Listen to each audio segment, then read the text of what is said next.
खबर है, सेशन अदालत ने हसन नियाजी का 2 रोजा जिस्मानी रिमांड मंजूर कर लिया है। जुडिशल मजिस्ट्रेट अब्बास शाह ने जिस्मानी रिमांड पर फैसला सुनाया है। हसन नियाजी को जुडिशल मजिस्ट्रेट की अदालत में पेश किया गया।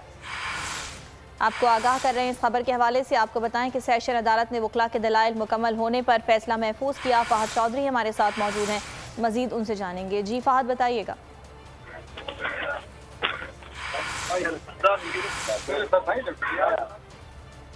हसन नियाजी केस के हवाले से आपको आगाह कर रहे हैं, जिस्मानी रिमांड से मुताल्लिक जो फैसला था वो महफूज कर लिया गया है और इसी की तफसीलात जानेंगे। हमारे नुमाइंदे हमारे साथ मौजूद हैं। फहद, आगाह कीजिएगा।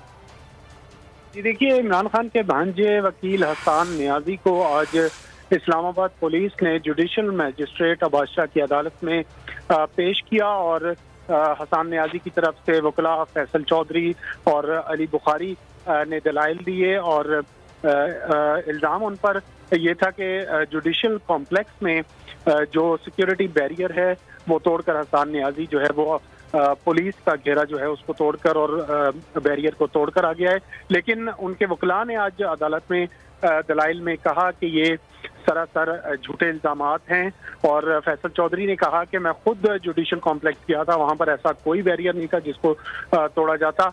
जो प्रोसिक्यूटर हैं उन्होंने 7 दिन की इस्तदा की थी अदालत से जिस्मानी रिमांड की, जिस पर फैसला महफूज किया था अदालत ने। और अब अब्बास शाह जो कि जुडिशल मजिस्ट्रेट हैं उन्होंने महफूज फैसला सुना दिया है। हसन नियाजी को 2 रोजा जिस्मानी रिमांड पर पुलिस के कस्टडी में दे दिया गया है और जैसे ही ये फैसला अनाउंस किया गया तो जो वकला मौजूद थे हसन नियाजी के, तहरीक इंसाफ के, उन्होंने अदालत में नारे लगाए। तहरीक इंसाफ के वाइस चेयरमैन शाह महमूद कुरैशी भी इस मौके पर कमरा अदालत में ही मौजूद थे और अब हसन नियाजी। ठीक है फहद, बहुत शुक्रिया आपका। एक और अहम खबर से आपको आगाह करें, कराची में